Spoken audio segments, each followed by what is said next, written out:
I'm Lee Moore. I'm Rob Moore. And this is the Chinese Literature Podcast. Rob, we're back again with the second of a two-part series on Chen Qiufan's Waste Tide, a novel that was released in 2013 in Chinese and has been translated into English. We ended sort of ragging a bit on this novel. We think there's a lot to unpack here, even if a lot of it is kind of in need of better craftsmanship in terms of the writing.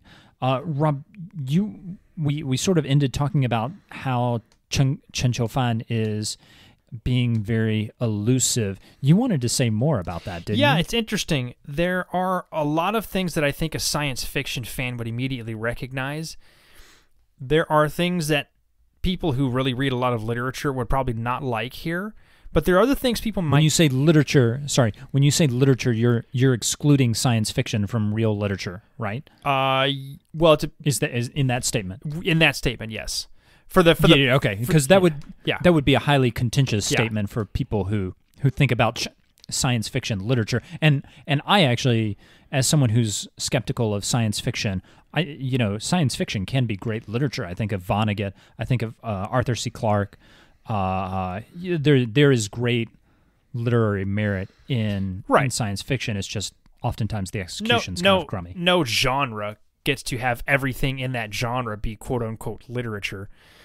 I have to say, though, and I hope this doesn't take it down a rabbit trail, but I did want to throw this thought in there because I think it's a valid one, that the question of whether or not science fiction is literature is really more a question of who's supposed to take it as literature. One of the critiques I've seen is what people are really saying when they say that is science fiction to be something that people at universities write articles and books about, because that tends to be what we mean by literature with a capital L.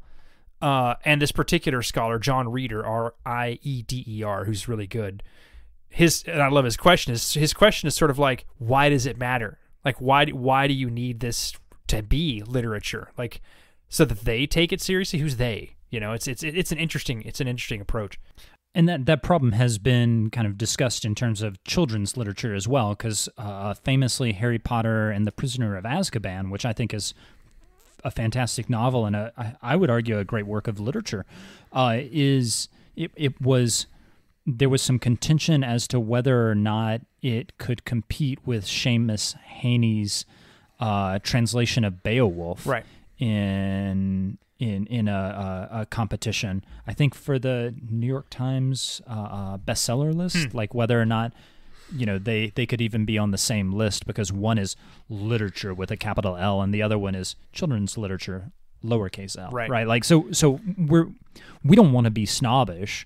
I don't want to be snobbish. I just want good writing, and I think this novel did not reach that. And I wanted to throw this out there because one of the things that I see at work here too, and I do see this in a lot of Chinese literature I don't like, is a tendency to rely on local color to advance the plot. Like, I'm thinking specifically here, and I apologize for all those who really like this particular writer, Chen Qiufan. One of the things I really don't like about Chen Qiufan is that he has a lot of underdeveloped characters and overdeveloped places.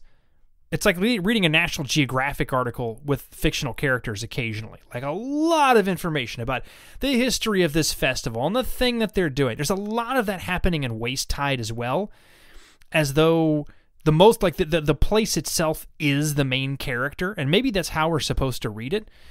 But there's a lot of Chinese literature I've read where the place is the main character, and that tends to then replace all of the other characters. And if you're someone who's deeply interested in that particular locale, then you're probably going to love it. If you don't, then you're probably not going to love it. I hadn't thought about that before you mentioned it, Rob, but maybe Chen Qiufan is drawing off the Chinese tradition of the zhi, the gazetteer. That's a word in English that no one knows, no English speaker will know unless they have studied Chinese literature. Rob, I actually used the word gazetteer in a paper I wrote for Michael Allen, and Michael Allen did not know it. Michael Allen is this like... He's read everything.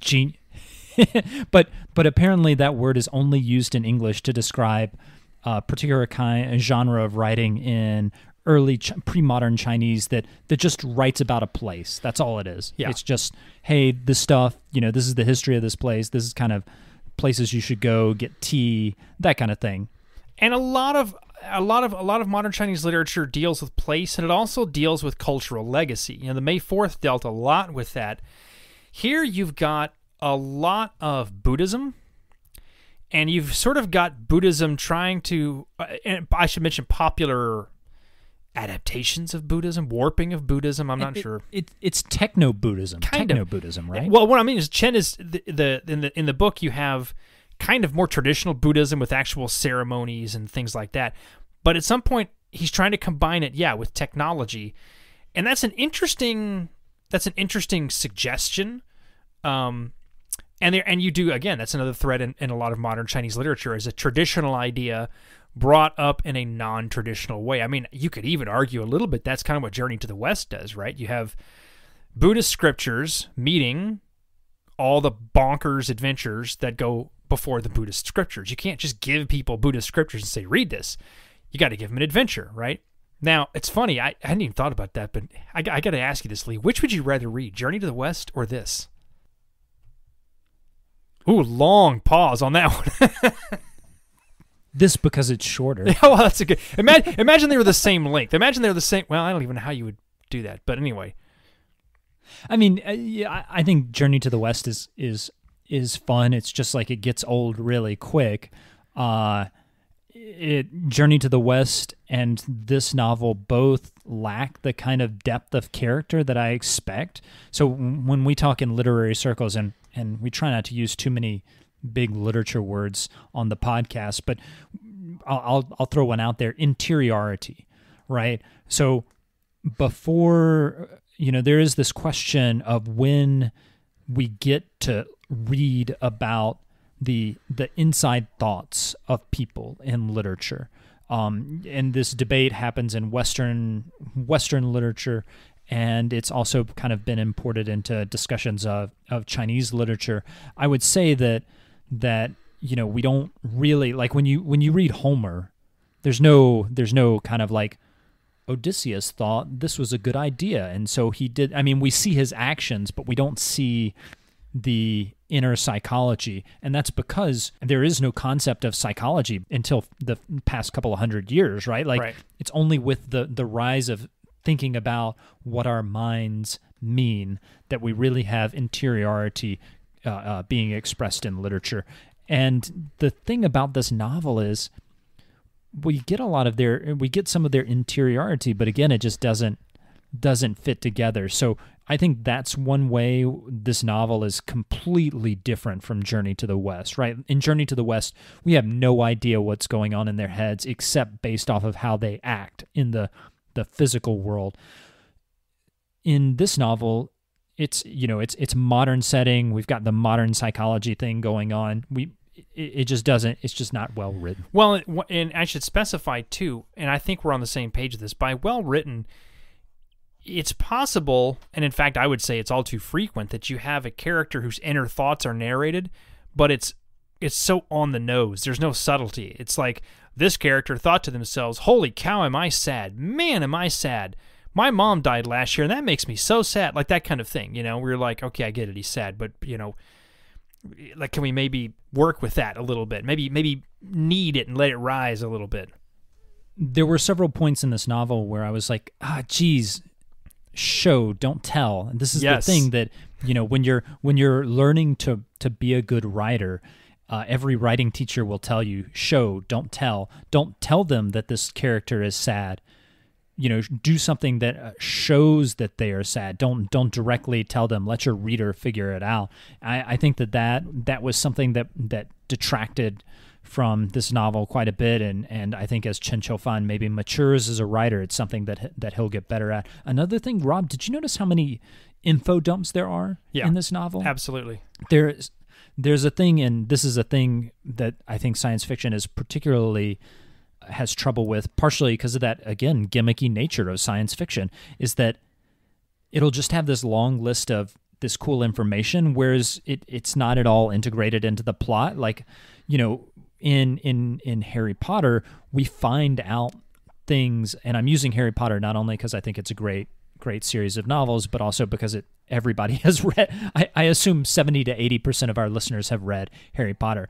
But we find out what happens drip by drip in conversations to what happened with the Prisoner of Azkaban, for example. We're not. The narrator doesn't sit down and say, okay, here's the thing about the Prisoner of Azkaban. It kind of comes naturally just in the situations that Harry encounters.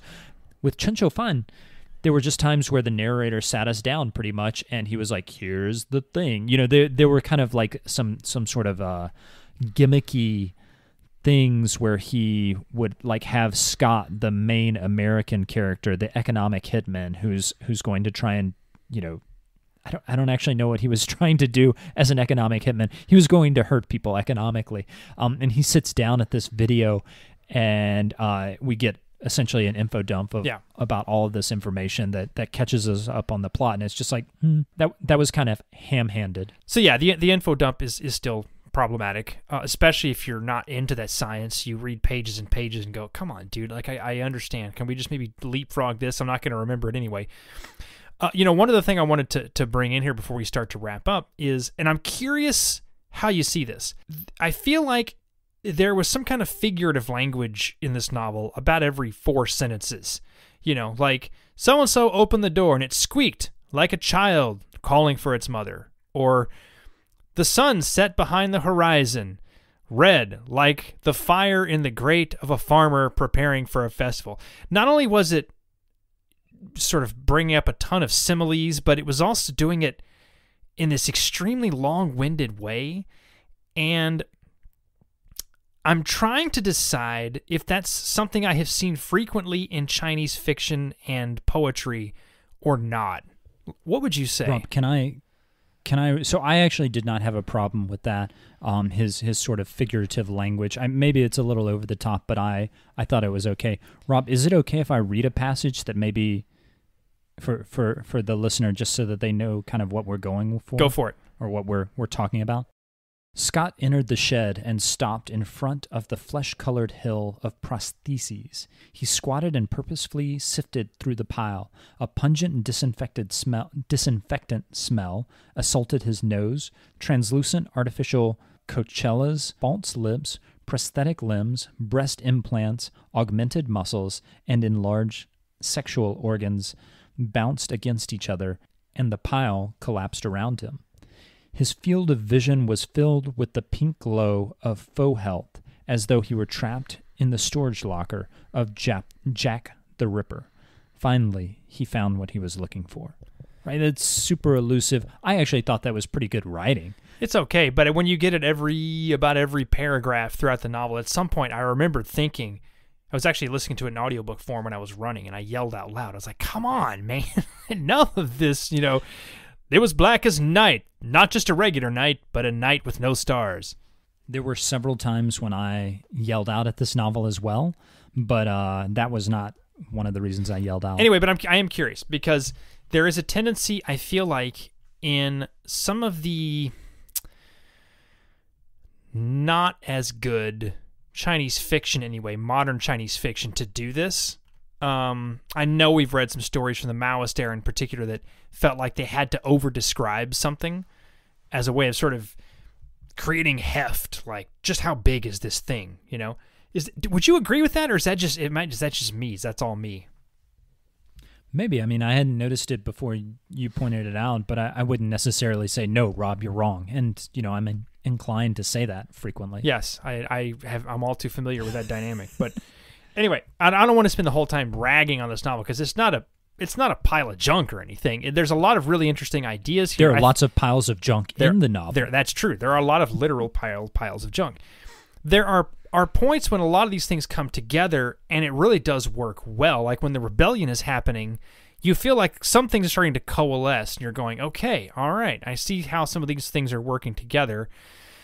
For me, it didn't really work, but I don't want to trash it. I don't want to make it sound like, yikes, this thing is just, avoid this one at all costs, because there are a lot of very interesting ideas. I'm okay with trashing it.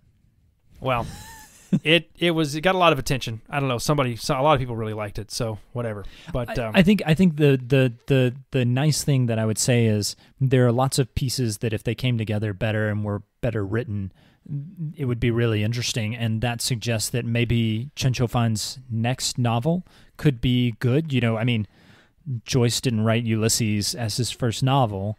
You know, all writers mature. All start out with every first novel, pretty much, not all, but most first novels are not as good as the next one. So maybe we have more in store from Chen Qiufan. Could be. Rob, I think that's a good place to end it.